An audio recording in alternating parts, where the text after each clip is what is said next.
आपकी इस ट्रस्ट में असहाय, वृद्ध, गरीबों एवं भजनानंदी संतों की उपचार सेवा पूर्ण निःशुल्क होती है। ऑपरेशन है, हर प्रकार की सेवाएं 100% फ्री होती हैं। आप इस महान सेवा यज्ञ में अपनी आहुति भेज सकते हैं ऑनलाइन पेमेंट करके। इन मोबाइल नंबरों पर भी या बारकोड के माध्यम से भी सहयोग भेज सकते हैं। अयोध्या धाम की एक ऐसी अद्वितीय संस्था है, ऐसी संस्था दूसरी है ही नहीं, जहाँ पर खोज करके भजनानंदी संतों को, जिनके पास पैसा नहीं है, ऐसे लोगों को खोज करके उनका सारा इलाज, पूरी ट्रीटमेंट की ऑपरेटिंग की जाती है। आइए एक बार आप स्वयं इस आश्रम को देखिए, इस सेवा कार्य को देखिए।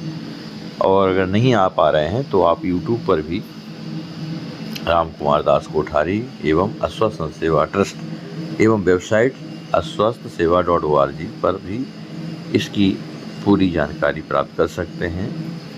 रोगियों के वीडियो भी देख सकते हैं।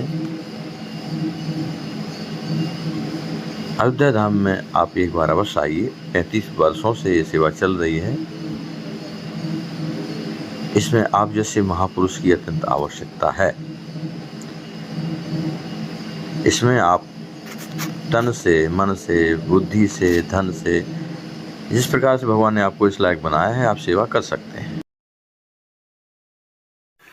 कल के प्रसंग में महाराज जी ने ये बताया कि आजापात सिद्धि कैसे हो, कि निरंतर नाम चलता रहे, मुँह से ना लेना पड़े, वो कैसे हो। तो हम आप लोगों ने श्रवण किया। उसी के संदर्भ में एक विधि और बता रहे। कहते हैं कि ये ध्यान की विधि यह है कि इसमें परम प्रकाश में परमेश्वर को अपने सामने देखें, माने भगवान को अपने सामने देखें। नाना प्रकार से प्रेम पूर्वक आर्त भाव से विभिन्न प्रकार से प्रार्थना करें। माने भगवान जैसे चित्रपट में बैठे हैं, वही चित्रपट वाले भगवान अपने हृदय में लावें और हृदय से, और फिर उन्हीं से प्रार्थना करें आर्त हो करके, दुखी हो करके, कि प्रभु हम पर आप कृपा करो। और कैसा प्रार्थना करें? हे दीन दयाल करुणा सागर, मुझे दीन जानकर कुप्रथ पथ से हटाकर अपनी प्राप्ति का सरल मार्ग दिखाओ। मैं संसार में लगा हुआ हूँ, इससे मुझे अलग करके आप किस तरह से प्राप्त होते हैं, कैसे आपका दर्शन होता है, यह मार्ग मुझे बताएं। मुझे दीन जान करके अपने दिव्य मंगल में रूप सिंधु में मेरे मन को अवगाहन करवाइए। माने आपका जो स्वरूप है, आपका जो दर्शन है, वो कैसा है? मंगलमय है। उन मंगल में आपके दर्शन को मैं प्राप्त करना चाहता हूँ। इस प्रकार ध्यान पूर्वक प्रार्थना करे, भगवान का हृदय में ध्यान करता जाए और उन्हीं से आर्तवाणी से प्रार्थना करे। तो इस तरह से रोजाना करने से कुछ दिनों में स्वरूप तुरंत हृदय आ जाने लगेगा। मन इस तरह से प्रार्थना करने से हृदय में वो स्वरूप प्रकट होने लगेगा। ये संत वाणी है भैया, जिन्हें विश्वास नहीं उन्हें कौन क्या समझा सकता है। ये संत वाणी। इस प्रकार ध्यान पूर्वक प्रार्थना करे तो कुछ दिनों में स्वरूप सामने प्रकट हो जाता है। मृत्यु को कभी ना भूले कि हमको एक दिन मरना है, इसलिए जितने दिन का जीवन है उसी बीच में हम भगवान का स्मरण करें, उनका दर्शन करें, इस तरह की भावना रखें। तो इस तरह से क्या होता है कि माने मृत्यु को ना भूलें, समस्त साधन सफल हो जाएंगे। जब मृत्यु का भय आ जाएगा कि हमको तो मरना है यार, तो ये धन संपत्ति थोड़ी काम देगी, ये घर गृहस्थी थोड़ी काम देगी, तो भगवान ही काम देंगे। तो क्या होगा? उसके हृदय में हृदय पुष्ट होने लगेगा। त्रिगुणमयी वृत्ति अर्थात गुणों से मिली हुई वृत्ति जो है वो क्या हो जाएगी? नष्ट हो जाएगी। इस प्रकार त्रिगुण रूपा निर्विकार शुद्ध सत्य रूप जब वृत्ति हो जाए तब रसवंत सिद्धांत का उपदेश करें। मतलब हमारे जीवन में जब हृदय शुद्ध होने लगता है और शुद्ध हो जाता है, तभी हमें भगवान की कथा में प्रेम मिलता है। तभी हमारा मन भगवान में लगता है, और नहीं तो नहीं लगता है, चाहे कितना भी प्रयास करो। खूब गंगा नहाओ, काशी जाओ, मथुरा जाओ, जहाँ जहाँ जाना है सब जगह जाओ, लेकिन अगर मन नहीं लगता भगवान के दर्शन में भी, धाम में आए हैं, धाम की हम महिमा नहीं समझते कि अयोध्या हम आए हैं तो अयोध्या क्या है, भगवान का धाम है, इधर भगवान चले हैं, फिरे हैं, लीलाएं की हैं, इस तरह का हृदय में प्रकट जब होने लगता है तो इसी धाम में भी आनंद आने लगता है। तो इस तरह से करें। इस द्वंद्वात्मक संसार में जो कुछ भी शुभाशुभ कार्य दिखाई दे रहे हैं वे सभी परात्पर प्रभु की तरफ से संपादित किए जा रहे हैं।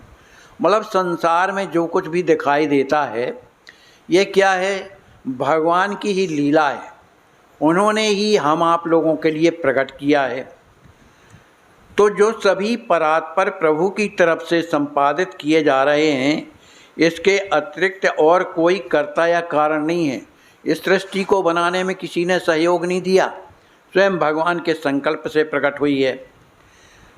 तो इस प्रकार का अभ्यास जब सुदृढ़ हो जाएगा, अनायास ही जीवन मुक्ति की अवस्था को प्राप्त हो जाएगा। जब ये निरंतर डर लगने लगेगा भैया हमको मरना है, तो ये मर कर हम जाएंगे तो कहाँ जाएंगे, पता नहीं कहाँ जाते हैं, लेकिन भगवान के तरफ अगर स्मरण करोगे, भगवान की कथा सुनोगे, भगवान के होकर के अगर जीवन यापन करोगे तो आप कहीं नहीं जाओगे। कहाँ जाओगे? भगवान के धाम को जाओगे। इसलिए निरंतर भगवान के नाम का स्मरण करना चाहिए। हमारे जीवन में जो संचित कर्म हैं, जो बुरे कर्म भी हैं वो संचित कर्म में आते हैं, और जो पुण्य वाले कर्म हैं वो भी आते हैं। तो पुण्य का फल क्या है? हमें सुख प्राप्त होता है, और बुरे कर्म का फल क्या है? हमें दुख प्राप्त होता है।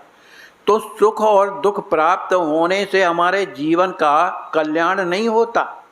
कल्याण तो तब होगा जब हम इन चीज़ों से दूर रह करके भगवान का नाम स्मरण करेंगे, सत्संग करेंगे, साधुओं की बात मानेंगे, उनकी सेवा करेंगे, तब हमारा जीवन सफल हो जाता है।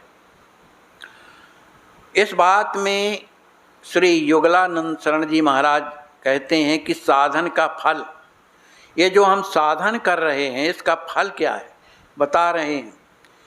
तो कहते हैं प्रथम अभ्यास के बढ़ जाने पर देवता, मुनि, सिद्ध और अंशावतारी का दर्शन होने लगता है। जब आप भगवान की भक्ति में चलने लगेंगे, अपने हृदय के विचार जब समाप्त होने लगेंगे, मन भगवान में लगने लगेगा, उनके बिना रहा नहीं जाएगा, तब क्या है, देवताओं के दर्शन होने लगते हैं। ब्रह्मा, विष्णु, महेश हृदय में आके दर्शन देते हैं। मनु जी महाराज तपस्या करने के लिए जैसे ही गए रामायण में, तो पहले कौन आए? विधि हरि हर तप देख अपारा, मन समीप आए बहुबारा। कई बार आ गए, मांगो भैया क्या चाहते हो। मनु महाराज ने हाथ जोड़ लिया, बड़ी कृपा किया, दर्शन दिया, लेकिन हमें आपसे कुछ नहीं चाहिए। अरे तो फिर तपस्या किसके लिए कर रहे हो? कहा जिनने आपको प्रकट किया है हम उनकी तपस्या कर रहे हैं। तो देखो अपने आप भजन करो तो ये अपने आप आने लगते हैं। तो वही बात ये लिखते हैं कि जब इस तरह की स्थिति हो जाती है और भजन करता है आदमी, तो उसे देवताओं के और अंशावतार मणि भगवान के अंश हैं, उनका दर्शन होता है। लेकिन किंतु साधक इसी को सुख व चमत्कार मानकर इन्हीं में फंस न जावे। कोई भी देवता सिद्ध हो गया, बोलो क्या चाहिए? हमको घर चाहिए, मकान चाहिए, दुकान चाहिए, प्रतिष्ठा चाहिए, ये चाहिए, बस बिगड़ गया उसका, वो आगे नहीं बढ़ेगा। तो ये सब क्या है? इद्धि रिद्धि सिद्धियाँ ये सब आती हैं अपने आप। तो इनके चक्कर में नहीं पड़ना। अगर भगवान का दर्शन करना है, जीवन मुक्त होना है कि दोबारा जन्म ना लेना पड़े, भगवान के का धाम मिले, तो इनके चक्कर में मत पड़ो। किसी के चक्कर में ना पड़ना चाहिए कि तो वो बता देता है भैया, हृदय की बात जानता है, इससे कुछ नहीं होना। जब तक भगवान का हम सहारा नहीं लेंगे, भगवान का नाम स्मरण नहीं करेंगे, तब तक हमारा कल्याण कभी हो ही नहीं सकता है। तो इस तरह से जीवन को बढ़ाता जाए। अपने जीवन में पवित्रता बहुत जरूरी, क्योंकि यदि पवित्रता नहीं है तो ऐसे अपवित्र स्थानों में भगवान नहीं विराजते कभी। तो सबसे जीवन की पवित्रता क्या है? दूसरों का बुरा न करे, दूसरों में दोष दर्शन न करे, जहाँ तक पने संसार को भगवान का स्वरूप मान करके और उनकी सेवा करे। किसी में छल कपट का व्यवहार किसी से ना करे, यही जो है दोष दर्शन कहलाता है। अब जीवन में क्या होता है कि हमारा जो शरीर है अच्छे और बुरे कर्मों को लेकर के आया है, संचित कर्म जो हैं, तो समय आने पर वो कभी कष्ट देते हैं, कभी सुख देते हैं। तो इसके चक्कर में मत पड़ो कि हम भैया भगवान का जब से भजन किए से बात तकलीफ के कुछ नहीं मिल रही। अरे ऐसा नहीं है, वो तो आपके कर्मों का फल है भाई, वो तो भोगना है क्योंकि किया तो आपने। लेकिन भगवान की ओर जब बढ़ते जाओगे तो वो जो कर्म, जो महान कष्टदायी कर्म हैं, वो बड़े होकर के भी छोटे से रूप में निकल जाते हैं, क्योंकि भगवान की कृपा लगी हुई है। तो इस तरह से इसमें घबराना नहीं चाहिए। तो इस तरह करने से क्या होता है कि जो जीवन के जो बीज हैं वो समाप्त होने लगते हैं। इस प्रकार धीरे धीरे परमात्मा का प्रकाश हृदय में प्रकट होने लगता है। जब आंखें मूंद करके हम जब भजन करने लगते हैं, हमारी वृत्तियां सब तरह से बहिर्मुखी माने छोड़ करके अंतर्मुखी हो जाती हैं, तब हृदय में भगवान का प्रकाश दिखाई देने लगता है। और वह प्रकाश साधारण नहीं, वह हृदय में इतना फैलने लगता है धीरे धीरे कि यह सूर्य का प्रकाश कमज़ोर दिखाई देता है, अंदर प्रकाश ही प्रकाश भर जाता है। उठते बैठते सोते जागते बात करते पढ़ते पढ़ाते हर समय भजन की पद्धति के अनुसार भजन करता रहे। माने भगवान का भजन मत छोड़े। आज कोई भी काम कर रहे हैं, किसके लिए कर रहे हैं? भगवान के लिए कर रहे हैं। लड़के बच्चे किसके हैं? भगवान के हैं। पति कौन है? भगवान के हैं। तो उनकी सेवा करना किसकी सेवा कहलाएगी? भगवान की सेवा। तो आप उसी में जुड़े हुए हैं। अधिक से अधिक क्या करे कि एकांत में रहे। जब भजन करे तब एकांत में रहे। ये नहीं कि लड़के भी खिला रहे हैं, यहाँ माला भी जप रहे हैं, वो माला छुड़ा रहा है, तुम्हारा ध्यान कहाँ जाएगा? तो एकांत में बैठ करके भजन करे और प्रतिपल श्वास पर ध्यान दे। श्वास पर ध्यान देने का मतलब मृत्यु का भय, पता नहीं कब ये श्वास रुक जाए, इसका भय बना रहे। लोक व्यवहार से दूर करे, ज़्यादा लोक व्यवहार न बढ़ावे।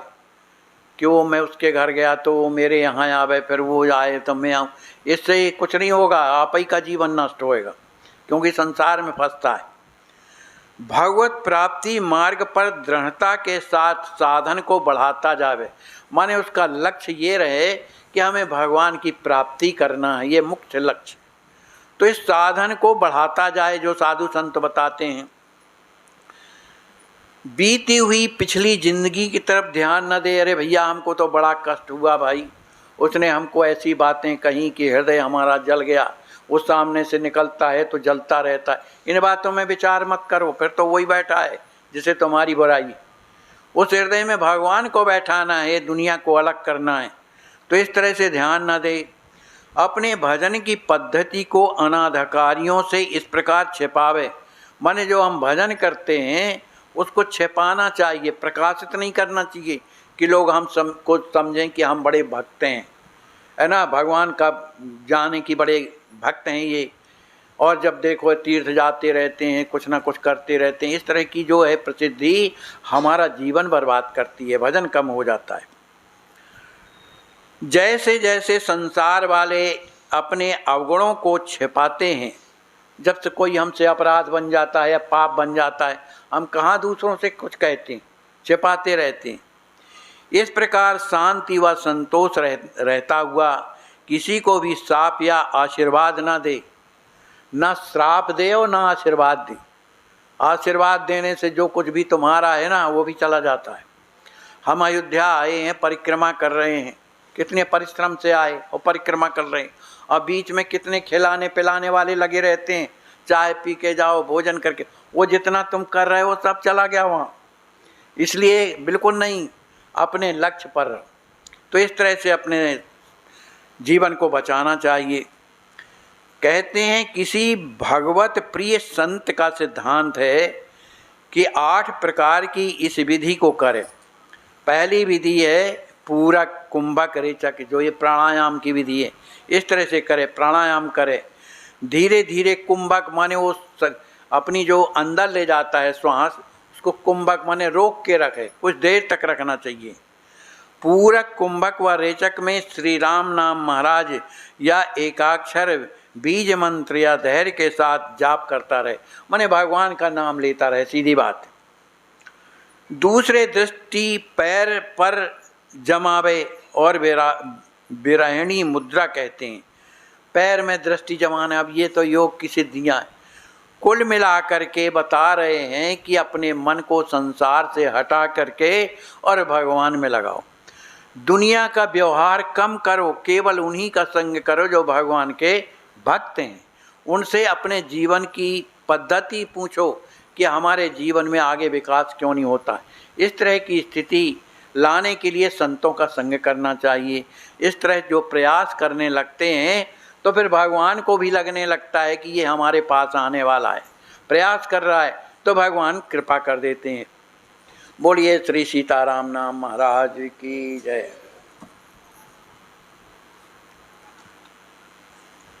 होली आई देखो होली आई रे, होली आई देखो होली आई रे। खेलो खेलो रंग है कोई अपने संग है।